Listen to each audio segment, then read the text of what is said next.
Two people have been killed in protest over the rape and murder of a 7-year-old girl in Pakistan. 4 days after she went missing, the body of the girl was recovered from a dumpster in the town of Kasur in eastern Pakistan on Tuesday. This is the 12th such incident of a girl being abducted, raped and killed in a year in the same area. A British documentary claims that the most wanted terrorist Hafiz Saeed visited Scotland to urge Muslims to become jihadis in 1995. The documentary, called The Dawn of British Jihad, says that Saeed toured British mosques years before 9/11 attack in 2001. And in August 1995, during his tour to Glasgow, the JUD chief said that Muslims would have ruled the world, but today they were being humiliated.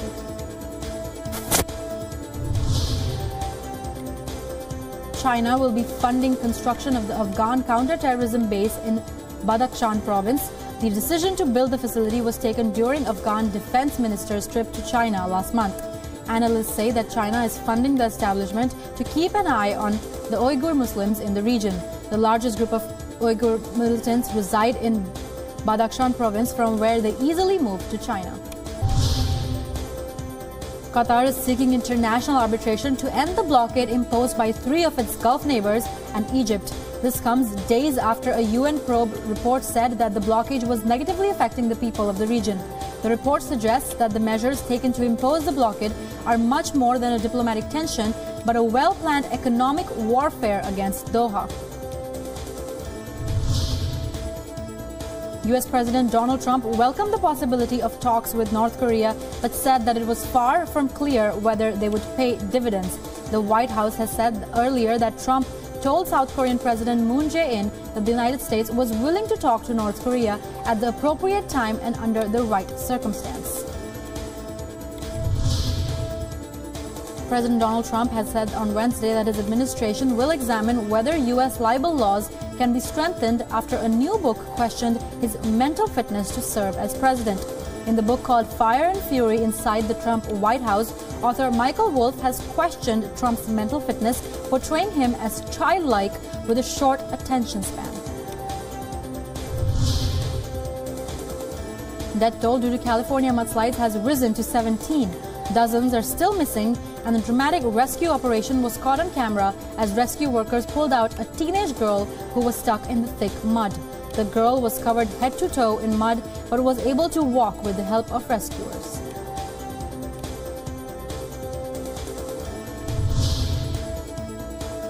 In a rare admission, the Myanmar army has acknowledged wrongdoings during its operation in the Rakhine state.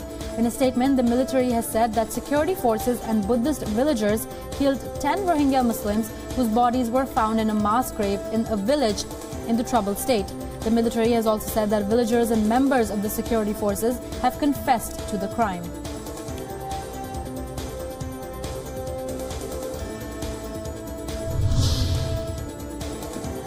Armed robbers have seized millions of euros worth of merchandise from a jewelry shop at the famous Ritz Hotel in Paris. 5 armed men with axes smashed a window of a shop inside the hotel, and 3 men have been arrested while others remain on the run. According to reports, the total estimate of the loot is more than 4 million euros.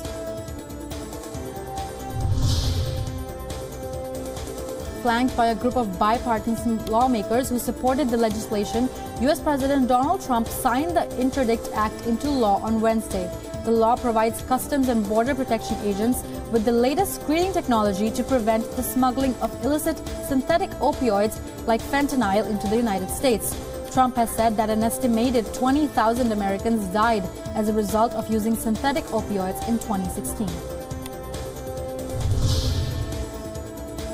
Russian President Vladimir Putin attended the first official meeting of his election campaign in Moscow on Wednesday. Putin, who's seeking a new term in office in the March election, last month announced that he would run as an independent candidate.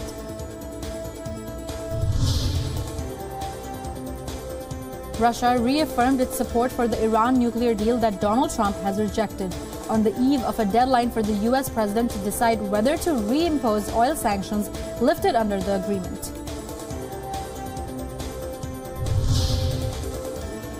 U.S. President Donald Trump hosted Norway's Prime Minister Erna Solberg in Washington on Wednesday to discuss various security and economic issues.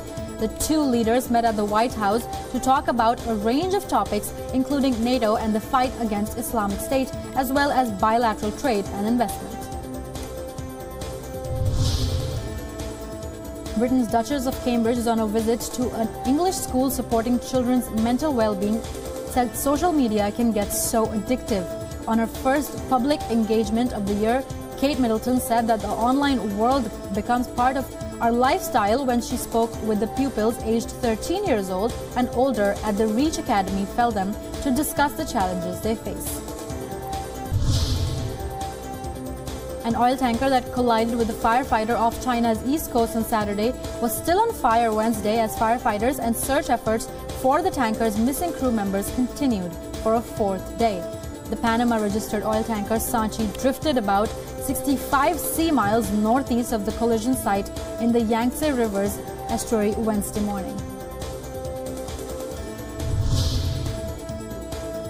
A Latin American human rights court has said that countries in the region should legalize same-sex unions, endorsing a growing push for marriage equality despite opposition from the Roman Catholic Church.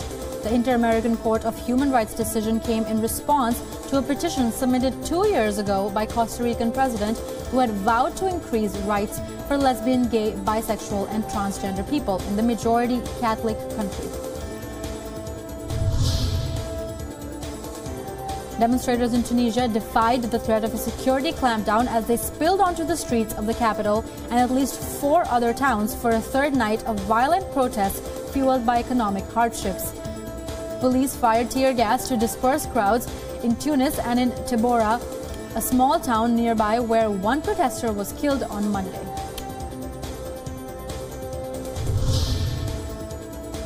Members of the Bolivian Workers' Central, the top trade union federation in Bolivia, marched on La Paz in support of the country's opposition and against President Evo Morales' moves for stricter penalties against criminal truck drivers and a harsher medical malpractice legal code.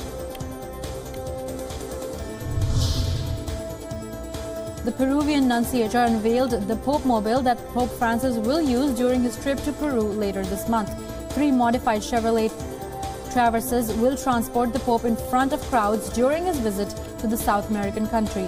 Pope Francis arrives to Lima on January 18th with additional stops in Puerto Maldonado and Trujillo after a 3-day visit to Chile that starts on January 15th. Between laughter and tears in their eyes, inmates at the San Joaquin Women's Prison in Chile's capital Santiago rehearsed ahead of the reception they will give Pope Francis due to visit the South American country next week. Many of the female inmates who have painfully been separated from their children hope that Pope Francis' visit to the prison on Tuesday will bring them some peace. Authorities in Chile have detected a 40-meter crack at the crater in the Chilean volcano, raising fears that one of the country's riskiest volcanic chains could threaten nearby communities. In recent days, Chile's geology and mining body has reported increased activity in the volcanic complex of Nevados de Chilean, culminating in the widening crack. Officials are considering evacuation plans should be there as an uptick in the movement in the crater. A video showed alligators trying to stay alive in a frozen North Carolina pond by sticking their snouts through the ice. The cold-blooded reptiles at Charlotte River Swamp Park could be seen breathing through the gaps in the ice made with their snouts in a pond frozen by a brutal cold spell.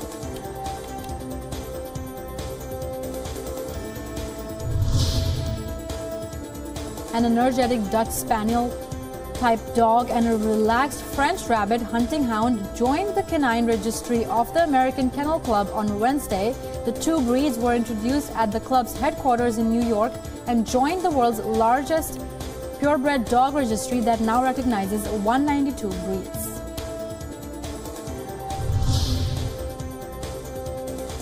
French cycling hero Robert Marchand has announced that his retirement at the age of 106.